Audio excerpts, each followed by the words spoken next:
매일 말씀 묵상 4월 21일 금요일 우리 민수기 16장 16절로 35절까지입니다. 고라당의 반역 사건을 계속적으로 우리가 묵상하고 있고요. 오늘 하나님께서 어떻게 심판하는지가 등장하고 있습니다. 하나님께서는요, 이 고라당 일당들에게 각각 제 향로를 들고 향을 얹어 여호와 하나님 앞으로 나오게 합니다. 가져오게 하죠. 그런데요, 이 향로를 들고 성소로 들어올 수 있는 사람들은 오직 제사장만에게만 허락된 것입니다. 그러나 고라당은요, 같은 레위인으로서 제사장 직분을 수행하고 있는 모세와 아론을 시기하며 질투했죠. 자신들도 스스로 제사장이 될 수 있다라고 여긴 것입니다. 하나님께서 제사장을 거룩하게 구별했음에도 불구하고 자신들에게 부여받은 직임, 직분, 역할들을 소중히 여기지 않은 채 그 제사장을 스스로 할 수 있다라고 여긴 것이죠. 이에 하나님께서는 향로를 들고 하나님 앞으로 가지고 나오게 하지만 결국 그 향로로 인하여 이들이 심판받는다라는 것을 우리 오늘 말씀을 통해 우리 알 수 있습니다. 회막문 앞에 선 고라는 이 회막문 앞으로 온 회중 이스라엘 백성들을 모읍니다. 명확하게 드러나 있죠. 모세와 아론을 대적하기 위해 모였다라고 되어 있습니다. 아마도 많은 회중들이 이미 고라의 반역에 동참한 것으로 보입니다. 아마도 고라가 말했던 터무니없는 비방, 그리고 여러 가지 많은 오해에 많은 회중들이 넘어간 것처럼 보인다라는 것이죠. 모세와 아론을 원망하고 불평하고 대적하는 자리로 거짓된 내용들이 이 회중들을 미혹하게 만들었다라는 겁니다. 거짓에 휘둘려 지도자를 대적하는 그리고 조금 더 나아가 하나님께도 대적하는 자리에까지 이들이 서게 되었다라는 겁니다. 그런데요, 여러분들, 이 자리가 매우 무서운 자리입니다. 거짓에 이끌려 하나님을 대적하는 자리에 서 있으면 안 된다라는 것이죠. 하나님께서 심판하시는 자리이기 때문에 그렇습니다. 그렇게 우리는 진리를 분별해야 됩니다. 진리를 알아야 우리가 생명을 얻을 수 있는 거야. 진리를 모른 채 거짓에 휘둘리고 휩싸이고 그 거짓된 것에 미혹되어 살아가게 되면 결국 멸망에 이를 수밖에 없어. 우리는 진리를 분별해야죠. 진실로 둔갑한 거짓을 진리로 믿게 되어지며 회복할 수 없는 심판을 받게 됩니다. 고라의 거짓과 교만을 분별하지 못한 이스라엘 백성들이 하나님의 진노를 사게 되었다라는 것입니다.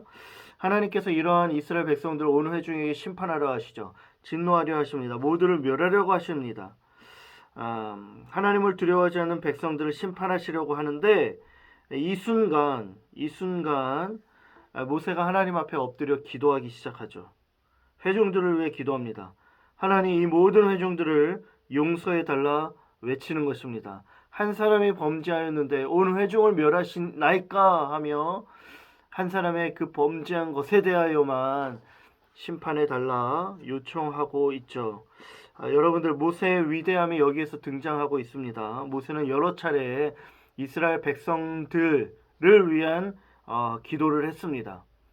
죄를 범하였고 하나님을 대적했죠. 마땅히 하나님의 진노를 사 멸망당하고 심판받을 수밖에 없는 이들이었습니다.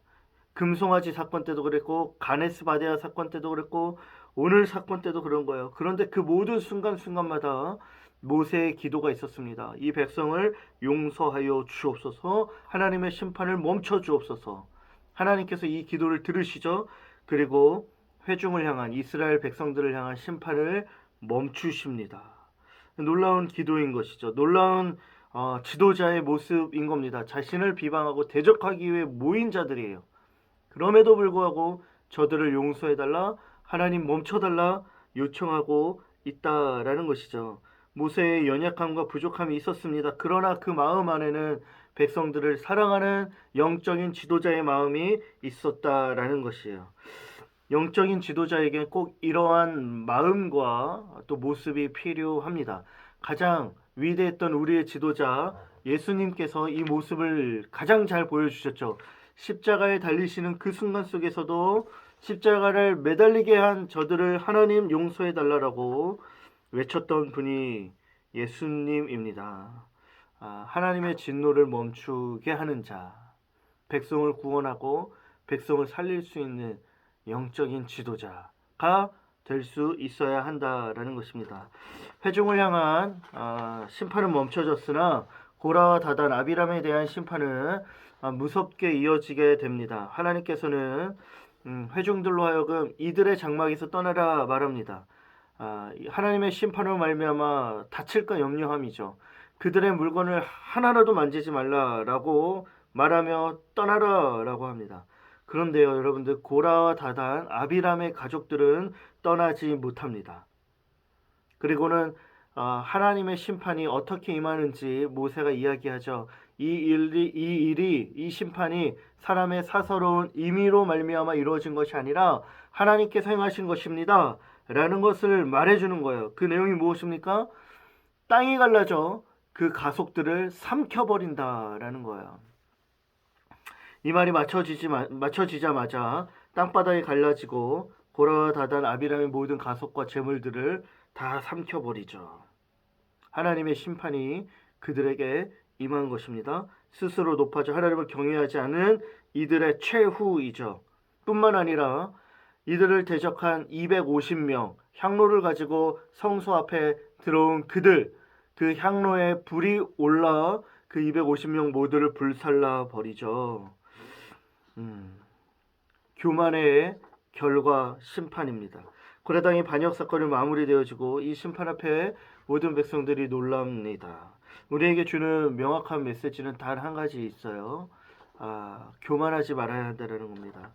이들은 교만했습니다. 자신들이 대단히 무엇인가 큰 일을 할 수 있는 사람이라 여기며 하나님께서 구별한 그 제사장 직분을 스스로가 취한 것이죠. 취하려고 했던 것이죠. 하나님을 대적하는 겁니다. 하나님을 멸시하는 행위입니다. 하나님께서는 교만한 자를 반드시 심판하시고 그런 자들을 반드시 낮추시고 꺾으십니다. 고라당 사건을 통하여서 우리 마음 안에 있는 교만한 마음들을 우리가 살펴보고 그 마음들을 내려놓고 오직 겸손함으로 하나님 앞에 우리에게 부탁하신 하나님의 일들을 충성되이 할 수 있기를 소망합니다. 그럴 때 하나님의 은혜가 있고 복이 있다라는 거예요. 사랑하는 청년 여러분들, 오늘 하루도 겸손함으로 하나님과 동행하기를 바랍니다. 안녕.